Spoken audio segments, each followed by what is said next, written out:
Hello mga ating, so mag-dinner na tayo. Late ako nag-dinner guys, kaya mag-isa ko na lang. Nauna na sila kasi kararating ko lang galing trabaho. Mag-uulam tayo ng pakbet na sili. Saka pag pakbet na sili, mas gusto ko yung hindi siya masyadong, parang iba yung siling haba. Yung siling panigang. Ito kasi parang yung maliliit lang siya ay parang kulo-kulubot na maliliit.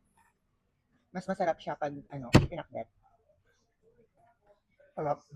Pansin nyo, naka-jacket ako kasi sobrang lamig dito guys. Parang 5 araw nang umuulan dito sa amin. Konti lang yung rice ko ngayon kasi late na. Biglang namatay yung ilaw ko doon. Kaya nag-on ako ng cellphone. Parang medyo maalat lang siya pag kinakain mong solo. Kailangan mo talagang ikain sa kanin. Dito kasi sa probinsya, marami talagang gulay dito. Marami kang pwedeng ipakbet, pwedeng ilaga. Saka medyo mura lang dito yung gulay guys.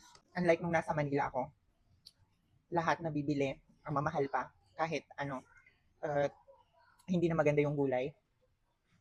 Kaya nung tumira ako sa Manila, nung nagtrabaho ako doon, halos ang mga ulam ko, puro delata, itlog, noodles.